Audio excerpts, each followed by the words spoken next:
Kamu tahu nggak kasusnya aktor Korea Jisoo? Atau yang lagi hits belakangan ini, kasus Saipul Jamil. Dalam kasusnya, mereka memiliki kesamaan nih, yaitu menghadapi cancel culture. Istilah cancel culture sebenarnya udah ada lumayan lama dan masih jadi hot issue di media sosial. Tapi sebenarnya apa sih cancel culture itu? Apakah cancel culture itu hal yang baik? Semua itu akan dibahas di series terbarunya Hutata berjudul Smart Netizen.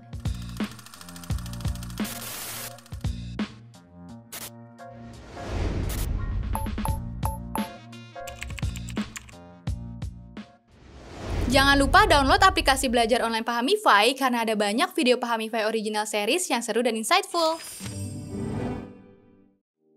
Dilansir dari pewresearch.org, cancel culture merujuk pada gerakan membatalkan atau memboikot dan menghilangkan pengaruh dari orang atau suatu pihak. Biasanya, memboikotnya ini paling mudah melalui media sosial. Nah, pihak yang di-cancel atau diboikot ini biasanya adalah seorang public figure atau orang yang berpengaruh. Contohnya seperti selebriti, presiden, pejabat, dan lain-lain. Dr. Jill McCorkle, seorang profesor sosiologi dan kriminologi dari Villanova University, mengatakan bahwa sebenarnya cancel culture ini udah lama ada di sejarah manusia. Kalau di waktu sejarah itu, cancel culture digunakan untuk menghukum orang yang berperilaku di luar atau nggak sesuai norma. Ia juga mengatakan bahwa cancel culture yang ada sekarang ini adalah versi lainnya dari cancel culture yang udah lama ada. Dulu cancel culture dilakuin dengan cemoohan atau hukuman langsung. Nah, kalau sekarang diboikot rame-rame melalui media sosial. Ternyata cancel culture ini juga memiliki pola.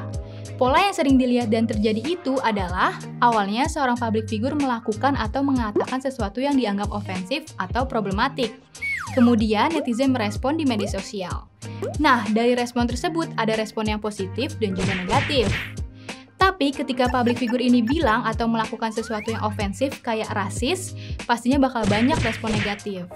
Makin lama makin besar sampai akhirnya ada yang bilang kalau si public figure ini pantas buat di-cancel. Di-cancel di sini bisa diartiin sebagai ajakan untuk mematikan karir atau pengaruh si public figure, baik dengan cara memboikot karyanya kalau dia seorang aktor atau musisi, atau bahkan meminta hukuman dan pertanggungjawaban yang lebih tegas. Hukumannya ini bisa aja ke pihak yang berwajib. Sebenarnya gimana sih awal mula dari cancel culture ini sampai akhirnya jadi populer? Jadi, awal mula istilah cancel culture ini muncul dilansir dari artikelnya Aja Romano buat Fox. Referensi pertama buat istilah meng-cancel seseorang asalnya dari film New Jack City di tahun 1991, di mana Wesley Snipes yang berperan sebagai seorang gangster bernama Nino Brown.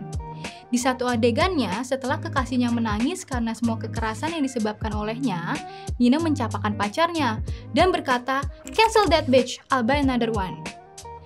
Nah, setelah itu, cancel culture mulai rame digunakan sampai sekarang ini.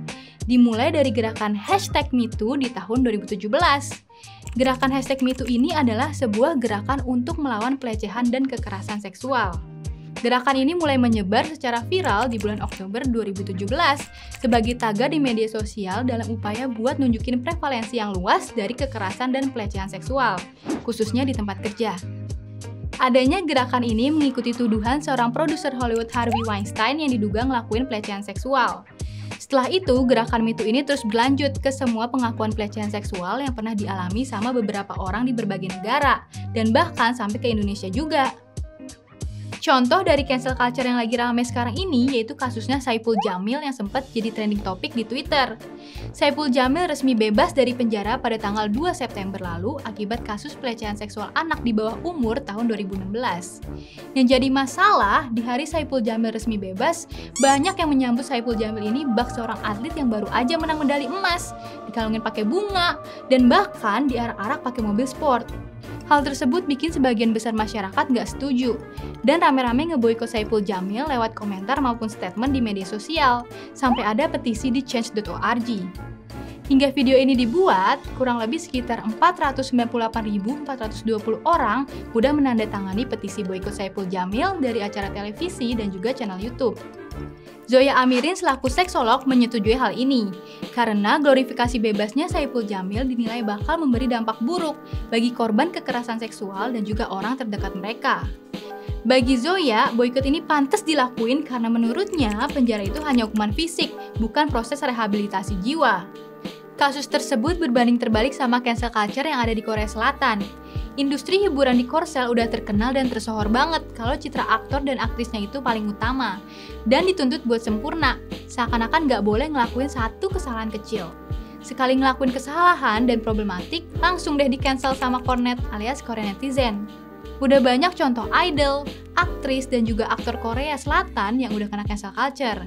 Salah satunya adalah aktor Jisoo yang ternyata pernah terlibat skandal bullying dan juga kekerasan di sekolah. Skandal ini mulai muncul ke publik saat seorang korbannya mulai speak up. Setelah tulisan di forum itu muncul, agensinya langsung nyelidikin. Dan gak lama kemudian Jisoo merilis surat permintaan maaf dan di hari yang sama juga tim produksi drama terbarunya Jisoo menghentikan syuting dan rapat terkait masalahnya Jisoo. Setelah itu, Jisoo langsung mengundurkan diri dari produksi drama. Kemudian, brand-brand yang kerja sama-sama dia juga berhentiin kontraknya. Nah, di kasus ini Jisoo berhasil di-cancel sama Korean netizen dan kehilangan pekerjaannya juga. Berbanding terbalik banget ya sama di Indonesia. Kalau di Korsel, problematik dikit aja atau kena skandal maupun kecil ataupun besar, langsung deh bisa kehilangan pekerjaan dan bakalan susah buat muncul lagi di TV. Sedangkan kalau di negeri ini, malah jadi bintang tamu di acara TV nasional dan bahkan ada di podcast. Ternyata nggak cuma public figure yang problematik dan juga kena skandal aja yang di-cancel. Ada juga yang karena menyuarakan kebenaran akan budaya masyarakat suatu negaranya yang tidak baik. Contohnya adalah Jung Yumi yang kena kritik karena bermain film yang mengangkat isu kesetaraan gender, di mana topik tersebut masih sensitif dan juga tabu di Korea. Walaupun filmnya diangkat dari kisah nyata, namun kuatnya budaya patriarki di Korea tidak terima akan hal tersebut, sehingga terjadi boikot. Kasus serupa lainnya datang dari atlet panahan asal Korea Selatan bernama Ansan yang waktu itu bertanding di Olimpiade Tokyo 2020. Atlet yang berhasil membawa 2 medali emas dari cabur panahan ini mendapat ujaran kebencian hanya karena rambutnya pendek. Sekelompok orang yang berasal dari kelompok anti-feminis berpendapat bahwa rambut pendeknya Ansan ini nunjukin kalau dia seorang feminis garis keras. Yang parahnya lagi, sebagian orang dari kelompok anti-feminis menuntut Ansan buat minta maaf, dan bahkan memohon buat gelar juaranya dicabut aja. Ujaran kebencian dari kelompok misoginis itu direspon oleh Ansan lewat instastory-nya, yang isinya, saat kamu mengirim pesan di kamar dan didorong oleh rasa rendah diri kamu, saya memenangkan 2 medali emas di Olimpiade. Dari contoh kasus yang udah disebutin tadi, cancel culture ini jelas memiliki dampak yang serius. Dari yang positifnya bisa menjatuhkan karir dan pengaruh orang jahat yang berkuasa, lalu si target psikisnya bisa terganggu, atau bahasa kekiniannya kena mental sampai bisa depresi karena hujatan netizen ini. Ada juga bahaya power abuse, karena sering nge-cancel lama-lama menjadi kebiasaan dan juga lupa diri, tidak melihat permasalahan secara objektif. Akibatnya, salah sasaran tanpa melihat kebenarannya, seperti kasus Jung Yumi dan juga Ansan tadi.